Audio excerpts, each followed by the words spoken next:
Show. And I'd love to welcome Parag Moore to the stage from Quest Diagnostics. Hello, it's so good to see you. We're going to be talking a little bit today about how lab data insights can assist you in the design and execution of your decentralized clinical trial. But before we jump into this, why don't you introduce yourself to the audience, let them know a little bit about what you do over at Quest, and then we can jump into some of this conversation, okay? All right, thank you, Michelle. Great discussions. And great insights. So just a little bit introduction.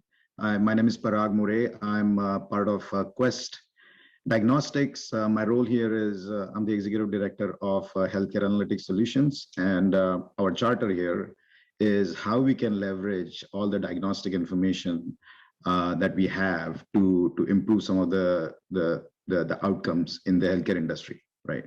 And what I'm focused on is how we can use the diagnostic information at Quest to accelerate some of the clinical trials and improve the outcomes in clinical trials. So that's my primary responsibility. Happy to be here and participate in the discussion. Well, I'm looking forward to this chat already through, what we've gone through already today. And I know it's switching gears a little bit from some of the other conversations we had before, but at the same time, I feel like it really grounds us, because when you think about, I'll just use the example of blood being our life kind of liquid in our body, right? Without the blood, we don't live.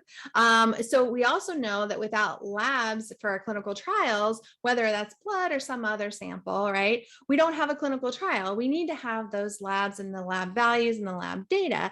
And for a long, long time, that has been seen as super valuable for us and going forward. But there's been this missed opportunity to leverage additional insights from people like you at Quest who collect those kind of samples and do other things with them. And I want to dive into that, because I think this is now a doorway into even more insights. We have so much data collected at the time of these sample collections and just across your network. So can you tell me a little bit about how you see this lab data playing that critical role in the overall strategy, design, and execution of clinical trials? Because I think it's way more than what we give it credit for sometimes, right?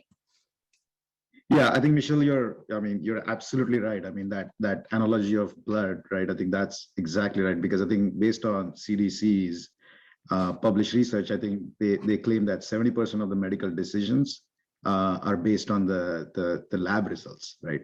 And as a clinical trials community, we definitely put a lot of emphasis, rightfully so, in making sure that we pay attention to how the vital signs and the physical exams and all those kind of things are done in trial execution. But there is quite a bit of opportunity to how we can use that information to inform the strategy and design, as you said, right?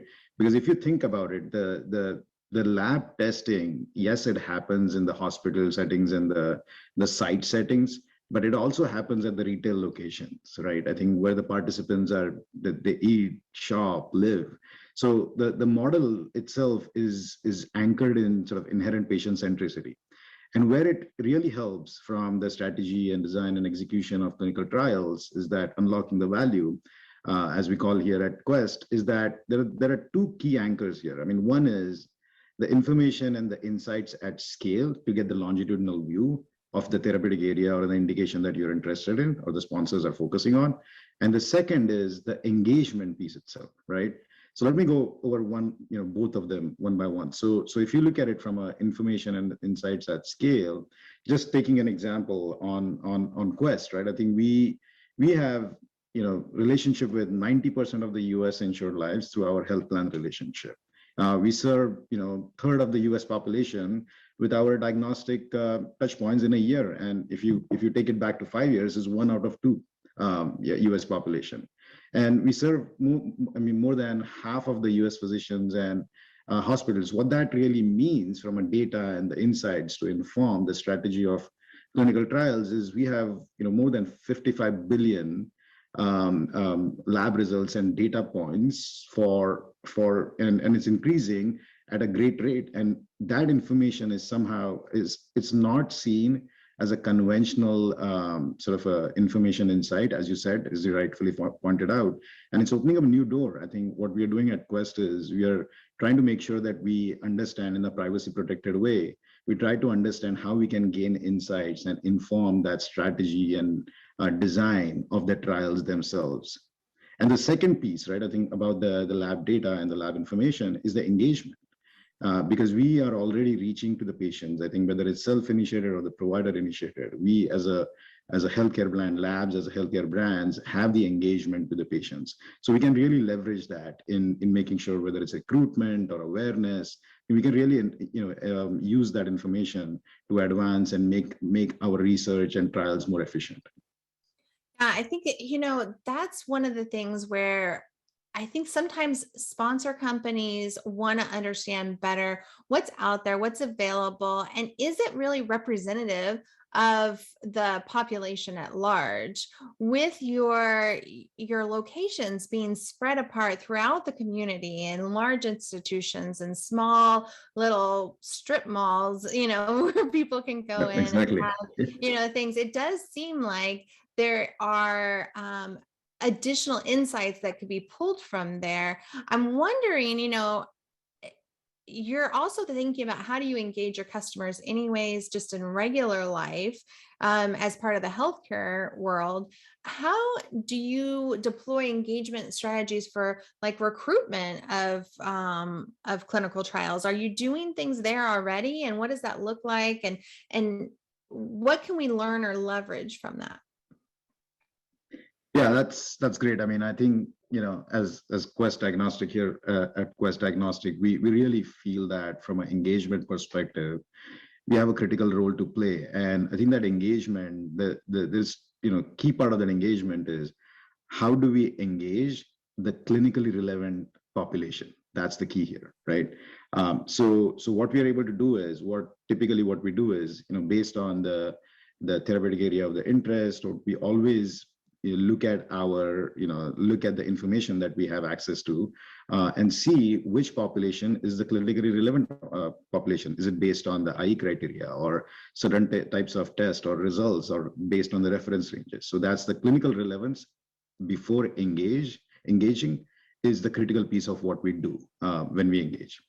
And from an engagement perspective, or the actual execution of engagement, we really focus on doing this omni-channel engagement strategy where, as an industry, we have been doing great advances and great progress in engaging with our HCPs, healthcare professionals, for commercial activities and all those kind of things from an omni-channel engagement. But at Quest, because of the touch points and the access that we have to the tactics and channels, we are really able to take that model and take it to the patients. And what I mean by that is we already engage with the patients through the emails and the secured emails and the secured text messages, but we also have the consumer initiated testing platform. We also have the portals, access to the portals where they are coming and seeing their patient results, the lab results, right?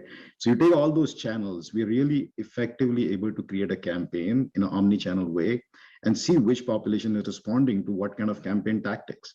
And that's how we are engaging, in whether it's for awareness of the trial or whether it's for the participation in the trial, right? So that's one piece of the omni-channel strategy. The other piece that we are doing more and more is, how can we reach those patients from an engagement perspective through their physicians? I think I was reading some research where 70% of the patients or the population says that they will participate in a research or a trial if their provider, if the physician tells them to do it. So we truly believe that an effective way to reach out to the patients for a trial as a care option is through their physician.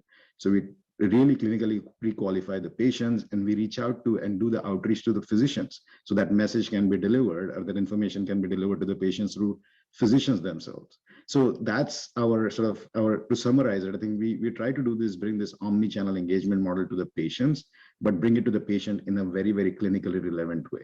And we've had some success where we've had some case studies. To give you an example, there was an oncology focus study that we were working with a partner. I think the planned outreach was they had to reach out to 5 million potential volunteers to get 1,000 e-consented patients over a 6 weeks period. That was pretty aggressive timeline to begin with.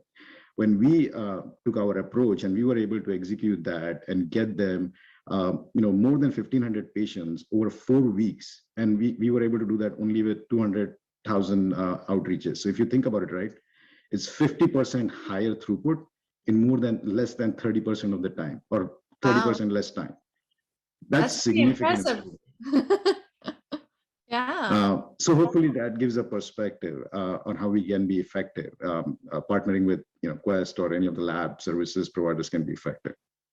That's really impressive, those numbers. And it also makes so much sense to me because, in innovation, we're trained on, there's a principle called task unification. It's like, look to see what's already happening within that world and how can you leverage for additional services or additional tasks for it to do. And I had a focus group with a group of healthcare providers because we're trying to better understand how can we increase awareness of clinical trials? How can we get these doctors who are not part of the research world to start sharing this more frequently? And they constantly tell me, okay, well, there's a time burden, there's an issue. We just wish there was a way that it would pop up that, oh, this patient could match a trial. It sounds like that's something that you could do, like with your lab results going back, that there could be an alert saying, hey, this patient might match a trial. Is that something that you guys are doing already? Or is it something that could be looked into? No, we are absolutely doing that. And we do it in a very sort of a privacy protected way, where we reach out to the patients and get their authorization to do the outreach itself. So we are doing that already, actually, and it's been quite effective. And that's why some of the campaign results that we see when we work with a partner are sometimes mind-boggling to me also. Yeah. Okay, super. So I guess the biggest thing, I know we have probably about 2 minutes left here. I always like to ask everybody if there is a thing that you could suggest to the audience, like either a huge awareness thing that they need to know about, or I even prefer like a call to action, like make a point to think about this next time, or to do this, or don't be afraid to do that. Anything like that that you can think of for our audience to reflect back on and say, oh, I remember Parag's talk, and we've got to do this when I go back to the office. Yeah, I think I'll use the same thing that you mentioned, in this concept of task unification, right? I think we as a community are often thrown at in the deep end of the pool in the clinical trials world, but let's make sure that we are not jumping into the deep end of the pool just because our friends and peers are doing it. I think we have the wealth of information available through our lab and the diagnostic partners. And it's not just the clinical insights, it's also the population insights, where the patients live and shop and receive their care. We can really understand and leverage that information, especially when we are trying to decentralize the elements, if not the whole thing, like as much as possible for the trial activities. I think let's understand our patient population, not only from the clinical relevance, but also from their care team perspective, as well as from their social determinants of health, before we create that model. And there is a key role for the diagnostic information to play in that strategy and design of those trials as we are progressing through it. So. Really great. Thank you so much. Hopefully people's eyes are opened a little bit more about potentials and of working together with someone like Quest to leverage what their ecosystem already exists, and how we can get the data from it, and how we can use that for trial planning and kind of figuring out where our patients are sitting, how can we outreach to those patients. And I love this concept around, how can you engage providers that maybe weren't previously in our ecosystem because they have Quest in their regular offices already.